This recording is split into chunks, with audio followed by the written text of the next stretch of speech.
Terima kasih kepada Ibu Susanti selaku dosen pengampu dasar-dasar pemasaran. Dan perkenalkan, nama saya Acila Nesya Fatihah dengan NPM 124020479. Kami dari kelompok 5 dan kami membawakan materi tentang menciptakan ekuitas merek. Di sini saya tidak berdiri sendiri, di sini saya membawa rekan-rekan saya. Perkenalkan, nama saya Fauzia Fadila Rahman dengan NPM 1240-275. Dan saya Ade Maisaro dengan NPM 1240-20551. Dan saya Prala Maulida, NPM saya 1240-2022. Saya Nurul Yanti dengan NPM 1200473. Saya Nurul Putria dengan NPM 1240-2048 Baik, langsung saja pada materi yang pertama yang akan disampaikan oleh Afif. Baik, kali ini saya akan memaparkan materi tentang pertanyaan-pertanyaan berikut. Yang ke satu, apa merek itu dan bagaimana penetapan merek bisa berhasil? Yang kedua, apakah ekuitas merek itu? Yang ketiga, bagaimana ekuitas merek digabung, diukur, dan dikelola? Yang keempat, apa keputusan penting dalam mengembangkan strategi penetapan merek? Baik, saya akan lanjutkan. Apa itu ekuitas merek? Yang ke satu, definisi ekuitas merek. Ekuitas merek adalah nilai tambahan pada produk atau jasa yang diberikan oleh nama merek. Jadi, ekuitas merek mencerminkan bagaimana merek mempengaruhi pikiran, perasaan, dan tindakan konsumen, serta dampaknya pada harga dan profitabilitas perusahaan. Peran merek terbagi menjadi dua, yaitu bagi konsumen dan bagi perusahaan. Bagi konsumen, mempermudah keputusan dan memberikan kepercayaan dan kualitas. Jadi, konsumen mengandalkan merek untuk menilai kualitas produk dan mengurangi ketidakpastian saat memilih di antara berbagai opsi. Bagi perusahaan, meningkatkan loyalitas dan daya saing dan harga premium. Jadi, loyalitas merek memperkuat daya saing perusahaan, memungkinkan penetapan harga premium dan menciptakan hambatan bagi pesaing untuk masuk ke pemasaran. Lalu yang ketiga, sejarah merek awalnya digunakan untuk menjaga kualitas, kini menjadi alat diferensiasi produk secara fungsional dan emosional. Jadi, pada masa modern, merek digunakan secara sarana diferensiasi produk secara fungsional, emosional, dan simbolis.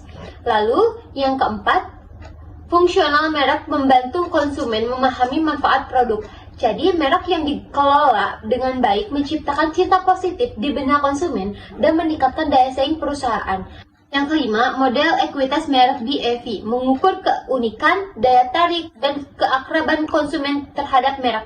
Jadi, model ini membantu mengukur posisi merek di pasar dan memahami bagaimana merek menciptakan nilai. Jadi, penetapan merek yang sukses menciptakan struktural mental yang membantu konsumen mengatur informasi sehingga mempermudah mengambil pemilihan keputusan. Lalu yang kedelapan, pengetahuan merek, pengalaman dan persepsi konsumen terhadap merek menciptakan loyalitas dan arahan strategis perusahaan. Jadi, investasi dalam perusahaan merek menciptakan loyalitas konsumen dan memberikan arahan strategis bagi perusahaan di masa depan. Lalu yang terakhir, tantangan pengelolaan merek. Kesalahan dalam strategi pemasaran atau perubahan elemen merek dapat merusak loyalitas konsumen. Contohnya adalah perubahan nama yang tadinya Mars Hartsfield menjadi Marsis yang menimbulkan reaksi negatif dari pelanggan setia. Baik, untuk selanjutnya akan dilanjutkan oleh rekan saya. Oke, kali ini saya akan menjelaskan tentang membangun ekuitas merek. Pemasar membangun ekuitas merek dengan cara menciptakan struktur pengetahuan merek yang tepat untuk konsumen. Dan proses ini bergantung pada semua jenis kontak yang berhubungan dengan merek, mau itu pemasar ataupun bukan. Di sini ada 3 penggerak utama ekuitas merek. Yang pertama, yaitu pilihan awal untuk identitas merek yang membentuk merek, seperti nama merek, URL, logo, lambang, karakter, slogan, lagu, kemasan, dan papan iklan. Dengan menciptakan kemasan yang menarik dan isi produk yang inovatif, perusahaan yakin bahwa produknya bisa bersaing di pasaran. Yang kedua yaitu produk dan jasa serta semua kegiatan pemasaran dan program pemasaran pendukung yang menyertainya. Yang ketiga yaitu asosiasi yang diberikan secara tidak langsung ke merek dengan menghubungkan merek tersebut dengan beberapa entitas lain. Lalu selanjutnya yaitu memilih elemen merek. Elemen merek merupakan alat pemberi nama dagang yang mendefinisikan dan mendiferensiasikan merek. Berikut ini ada 6 kriteria utama untuk memilih elemen merek, yaitu yang pertama dapat diingat, lalu yang kedua dapat berarti, yang ketiga dapat disukai, yang keempat dapat ditransfer, yang kelima dapat disesuaikan, dan yang terakhir dapat dilindungi. Next selanjutnya yaitu merancang kegiatan pemasaran holistik. Jadi tidak semua pelanggan itu mengetahui merek hanya dengan iklan semata, melainkan ada juga pelanggan yang mengetahui merek dari beberapa titik sentuhan atau titik kontak, seperti contohnya rekomendasi dari teman. Di sini ada 3 tema baru dalam merancang program pemasaran. Yang pertama yaitu ada personalisasi. Untuk beradaptasi dengan keinginan pelanggan yang semakin tinggi akan personalisasi, pemasar tentunya menerapkan konsep seperti pemasaran pengalaman, pemasaran satu-satu, dan pemasaran izin. Tujuannya yaitu untuk membuat konsumen terlibat lebih jauh lagi terhadap merek yang kita tawarkan. Kita bisa ambil yaitu salah satu contohnya dengan pemasaran izin. Praktek dari pemasaran ini dilakukan hanya setelah kita mendapatkan izin dari konsumen. Didasarkan pada premis bahwasannya pemasaran ini tidak boleh lagi menggunakan pemasaran interupsi melalui kampanye media massa. Jadi pemasar dapat mengembangkan hubungan yang lebih erat lagi kepada konsumen dengan menghormati keputusan konsumen. Dan kita hanya bisa mengirimkan pesan jikalau konsumen itu hanya ingin benar-benar ingin terlibat lebih jauh lagi terhadap merek yang kita tawarkan. Yang kedua yaitu integrasi. Pemasaran integrasi menjelaskan tentang pembauran dan penyesuaian kegiatan pemasaran untuk memaksimalkan efek individual dan kolektif mereka. Dan untuk pencapaiannya sendiri, pemasar memerlukan beragam kegiatan pemasaran yang berbeda dan memperkuat janji merek. Kegiatan pemasaran yang berbeda memiliki kekuatan yang berbeda dan sudah pastinya memiliki pencapaian tujuan yang berbeda pula. Oleh karena itu, pemasar harus terlibat dalam bauran kegiatan, di mana masing-masing kegiatan ini memainkan peranan khusus dalam membangun dan menjaga ekuitas merek. Lalu yang terakhir ada internalisasi. Pemasar harus menerapkan perspektif internal dan memastikan karyawan dan mitra pemasaran menghargai dan memahami ide penetapan merek dasar dan bagaimana mereka dapat membantu atau menyukai ekuitas merek. Ketika karyawan peduli dan percaya terhadap merek, mereka termotivasi untuk bekerja lebih keras lagi dan merasakan loyalitas yang lebih besar lagi kepada perusahaan. Oke, selanjutnya yaitu mengangkat asosiasi sekunder. Arti dari gambar di belakang yaitu menciptakan ekuitas merek dengan menghubungkan merek ke informasi lain dalam ingatan yang memperlihatkan arti bagi konsumen. Asosiasi merek sekunder ini dapat menghubungkan merek dengan sumber-sumber seperti perusahaan itu sendiri melalui strategi penerapan merek dan negara wilayah-wilayah geografis lainnya melalui identifikasi asal produk, dan yang terakhir dengan saluran distribusi melalui strategi saluran. Materi selanjutnya akan disampaikan oleh teman saya. Baik, yang ketiga itu ada mengukur ekuitas merek. Jadi kekuatan merek dapat mengubah respon para konsumen terhadap pemasaran, yaitu ada 2 pendekatan dasar untuk mengukur ekuitas merek. Yang pertama itu ada pendekatan tidak langsung, menilai sumber ekuitas merek yang potensial dengan mengidentifikasi struktur pengetahuan merek konsumen. Dan yang kedua itu ada pendekatan langsung, menilai dampak aktual pengetahuan merek terhadap respon konsumen pada berbagai aspek pemasaran. Selanjutnya itu ada brand audit yang disebut dengan Audit merek adalah sederet prosedur yang berfokus pada konsumen untuk menilai kesehatan merek, mengungkap sumber ekuitas mereknya, dan menyarankan cara untuk meningkatkan dan mengangkat ekuitas merek.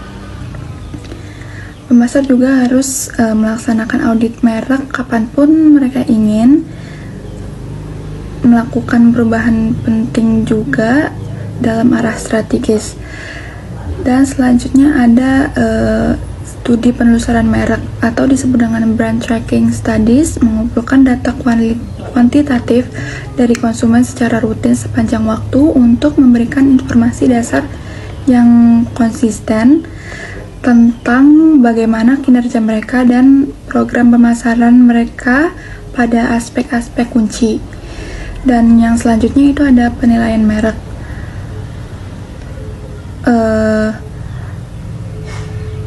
Pemasar juga harus membedakan ekuitas merek dengan penilaian merek atau brand valuation, yaitu pekerjaan memperkirakan nilai keuangan dari total merek. Baik, saya di sini akan membahas mengelola ekuitas merek. Pada pembahasan pengelolaan ekuitas merek ini sangat penting perannya bagi sebuah perusahaan karena sangat mempengaruhi peningkatan atau penurunannya kesuksesan jangka panjang bagi perusahaan di bidang pemasaran untuk kelanjutan kesuksesannya perusahaan di masa depan.